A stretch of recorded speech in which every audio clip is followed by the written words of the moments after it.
し書き、どういうことだ。はい、困りごとかい。しからばお米じゃぞい。お米じゃ。困りごとあるならばお米を恵んでくだされよ。Welcome, ladies and gentlemen, to the Guardian Ape boss battle in Sekiro Shadows Die Twice. This is the first encounter with the Guardian Ape, and I do have to say that this was one of the most hype fights in the game. I swear, I know I said that about Genichiro, but good lord, the ape was hype as hell. It made me wish there were more beast enemies in this game than they are. But anyway, before we even talk about the fight, you have to prepare. If you can upgrade your spirit emblems, please do bring as many as you can to this fight.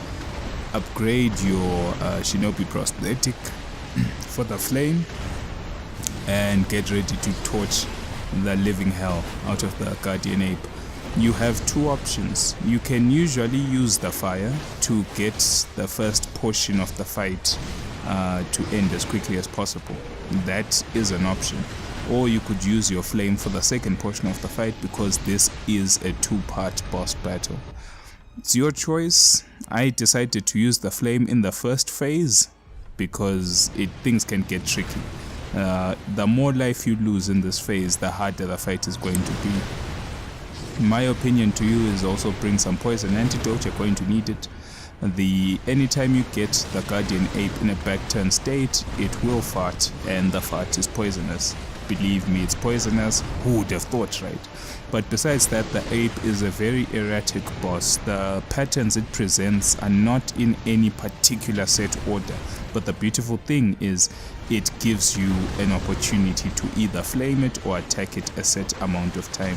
That's up to you, the player, to decide what you're going to do to take down its life. Other potential options could be to use the axe, sure, or fair and fine, but I feel like flame on beasts, just like the game suggests, it does a lot of damage, so I feel like that's the most efficient way to do it, even though you won't have that much flame on you, because if you upgrade the flame vent, sadly, you get a higher count on your spirit emblem usage, which makes it harder to spam, but it does a crap ton of damage. This first phase, generally speaking, is all about letting the ape do its flurry of attacks. Then when it's recovering, that's when you go in for the attack, whether it's flaming or not.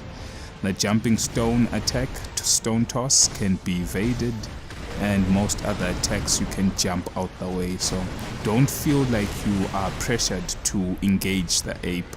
Not really. You can let it do what it needs to do, evade accordingly. When it's recovering, attack accordingly.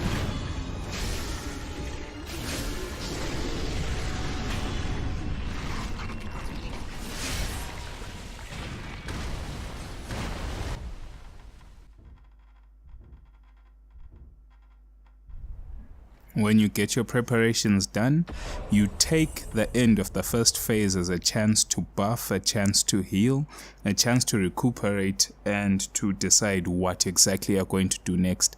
The first time I saw this, I was super hyped. I was like, yo, wait, what? A headless ape, my word. It was crazy. It was crazy as hell.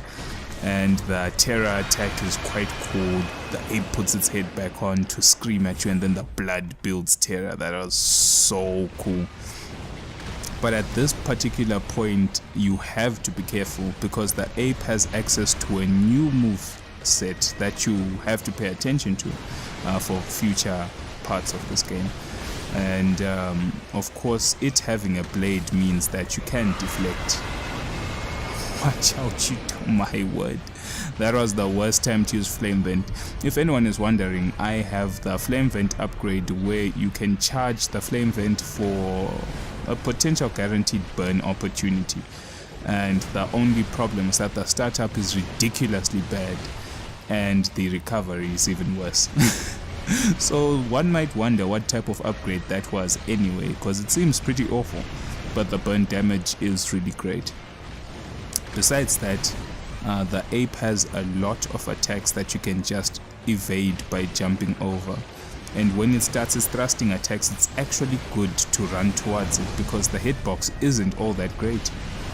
Giving you enough time to burn it, giving you enough time to attack it, you name it. You have a lot of opportunities to do a lot of things to the ape when it's going for the thrusting attacks. But besides that, jumping's your best bet. This might have been the worst buff ever. If I remember correctly, I never even got a chance to hit the ape during the time I was weapon buffed. But your sugar is a good option, your divine confetti is a good option, and patience is a great option. Clearly I wasn't patient enough and made quite bad decisions, but at least you get to see the moveset that the ape uses for a later boss, where I believe I tackled the situation much better, considering that it was only my first playthrough of the game. But besides that, a really great fight, really great fight. I enjoyed it, to say the least. I enjoyed it.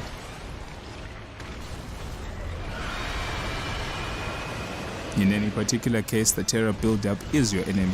But one thing I did notice is that during the flurry of thrusting attacks, the hitbox on the sword is actually towards the tip of the blade. So that means if you ever feel like you're about to get attacked and you're hit by the ape's hand or arm, you will not take damage. So like I said, during the thrusting attacks and during the time when the ape is doing the hammer, where it's slamming its fist down while carrying the sword, take that opportunity to get as close as you can, and then you get big damage on it if possible. Just be warned though, the closer you get, the more terror you might suffer. It's a sticky situation. It's a sticky situation. You have to be careful, because sadly the only thing the ape can do that can actually kill you outright is the blood attack for the terror build-up, and everything else really doesn't do that much damage. Honestly speaking, you can take a couple of hits from the ape, it's not really that bad. And besides that, it's all just a whole bunch of preparations really. Sugars, divine confettis, anti-poison stuff, anti-terror stuff. It's not that bad. It's not that bad. You just have to get used to the fight. And patience as always.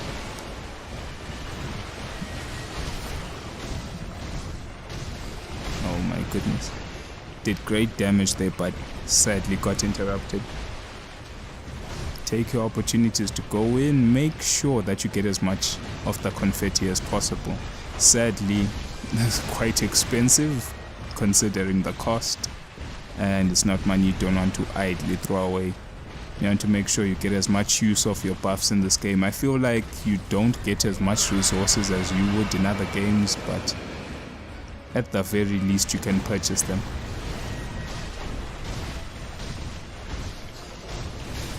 And generally that's pretty much it for the fight. It managed to take me down to the wire, but not much else to say really. I'm just waiting to see. Most often than not, when the life bar gets this low, people tend to chase that final hit, and that's where the danger arises. You have to be patient. Make sure you get a guaranteed opening, not a gamble. Because at this particular point I have no healing and I have no resurrection. Any gamble could kill. Sure, I could have went in, but what if? That's always the question. What if the ape decided to attack? What if this? What if that? Great boss fight nonetheless. Still waiting for that last hit.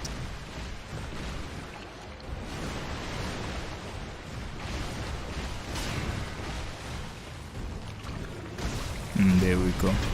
Ladies and gentlemen, thank you for watching the boss battle and strategy guide, and I'll see you next time, where we'll be looking at a mini boss in the game that occurs twice, I believe.